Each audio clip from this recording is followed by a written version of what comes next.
Testing.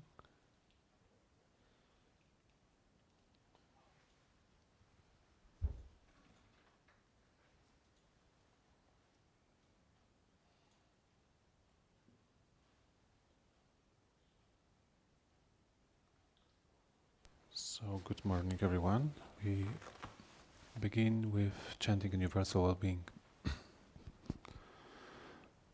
May I abiding well-being in freedom from affliction, in freedom from hostility, in freedom from ill will, in freedom from anxiety, and may I maintain well-being in myself.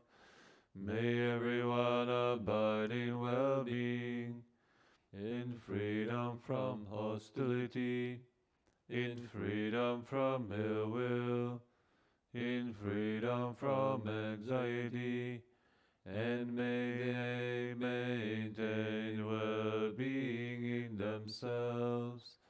May all beings released from all suffering, and may they not be parted from the good fortune they have attained. When they act upon intention, all beings are the owners of their action, and inherit its results. Their future is born from such action, companion to such action. The results will be their home. All actions with intention, be they skillful or harmful, of such acts there will be the heirs. To return back to bowing journals from the pilgrimage, done by Rev. Heng and Master Heng Chau. And today is the entry from their Master Heng Chau. It's April 5th, 1978. Steep mountain, sheer high cliffs, narrow shoulder that keeps getting more narrow. Ahead is place called Rigid Point. Sometimes insides feels like the Rigid Point. Hengshu's silence, the quiet isolation of the land, and the unchanging, repetitive Bowick rhythm can do weird things to my head sometimes. An intense monotony sets in, yet each day is a new ground, a place and depth we've never traveled before. Even though we are together here, we are alone, and there are no words or even thoughts that can describe these states. After sunset and meditation, I felt overwhelmed by the emptiness of everything. From the socks I slip on my cold feet to the ceremony we were going to do. Nothing connected or felt real. Am I going crazy? I wonder. Then we read the Avatamsaka and I felt better. It seems to speak directly to the no place vacuum I was experiencing, it said. All dharmas have no reminder. They all enter into it, yet they have no substance or nature. In this way does the one with pure eyes make transference and open up the prison of birth and death in the mundane world. My feeling of emptiness was brought about from clinging to things, Dharma, that cannot be clung to. Everything is impermanent and transitory. My plight is not accepting things as that really are. I locked myself into a little prison of birth and death by trying to make Dharma solid and permanent. Trying to make things say, you are real, there is you. We enter and leave this world without a trace left behind, without remainder. All dharmas have no self. If one is looking for a self, then all one finds is emptiness. If you can be content, looking for nothing, not seeking a place to rely, then right within emptiness, the wonderful appears. The dreaded emptiness I felt was not true emptiness, for in true emptiness, emptiness itself is empty. I was just seeing a shadow made from a big view of self. The sutra chased the shadow, leaving only the light. It is said, in one Buddha land, he relies on nothing. In all Buddha lands is the same. Nor is he attached to conditioned dharmas, because he knows that is the nature of these dharmas. There is no place to rely. Although they know all dharmas are empty and still, toward emptiness itself, they do not have a single thought. It's then transference chapter. Everything is without nature, with nothing to be contemplated. Then another quote from 10 Grounds chapter. His nature is straightforward, soft and plain. He has no dense forest practices. He is not arrogant. He takes instructions well and gets the teacher's meaning.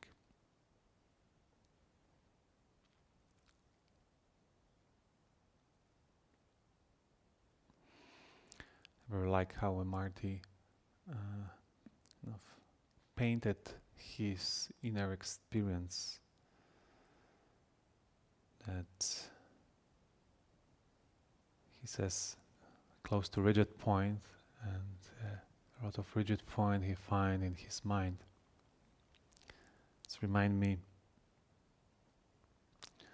my own rigid points, and especially after being some time and in the city. I think I was a novice at the time. I very like this moment when the evening practices stopped. I did the chanting alone with the bell in the Buddha hall. Walked alone to Tathagata monastery. It was kind of dark, and you see all the stars shining. Vast and spacious sky above me. Feel free and content.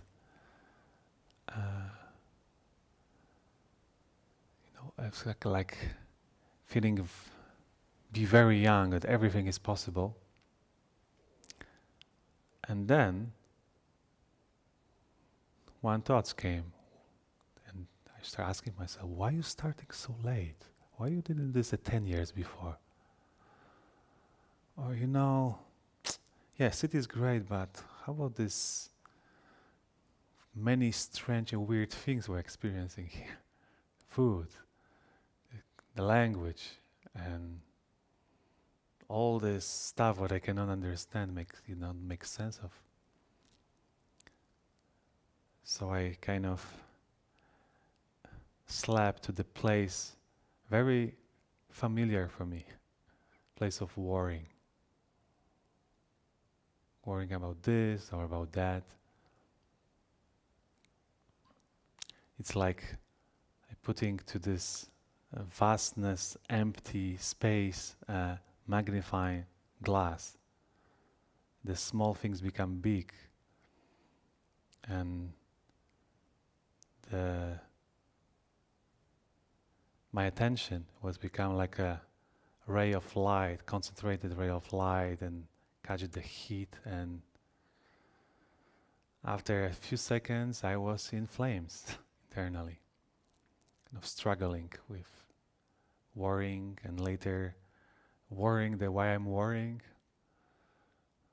No, and it's like completely afflicted. So somewhere this vast and wonderful sky disappeared, and just wow, what I'm doing here. uh, and I mentioned many times at very critical line in my kind of first months of survival at the city, in this kind of completely new place. Like Dak says, if in your cultivation everything going fine, you don't cultivate. And so it's, yeah, okay, the afflictions arise, and they kind of make me think that what Dak says, it's quite natural and normal that this worries, these doubts, things that I don't fit here, is so unfamiliar. It is fine that arises. And it's true, this work like magnified glass.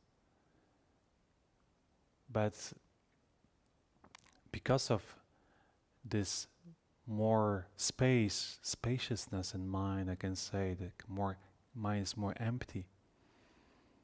This magnifying glass can detect so easier the stuff would arise. I can notice these patterns, like worrying. Okay, it's just worrying. Just feel a little bit insecure, a little unstable. Maybe I need some control of things what I cannot control. If I can detect earlier with this magnifying glass, I can just let this dissolve. I don't have to catch the flames. If I stay longer with this mind, what is chewing itself. And then naturally, these thoughts, these emotions, these feelings can come from nowhere, can return to nowhere. And this is moment by moment. I can get a little bit open more and more, and can continue the walk. So just share a few thoughts. And now we have 3 steps, 1 vow. And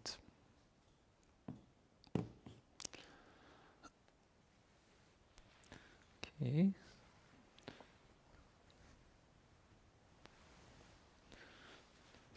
I'm sure worrying is something current times is probably very popular.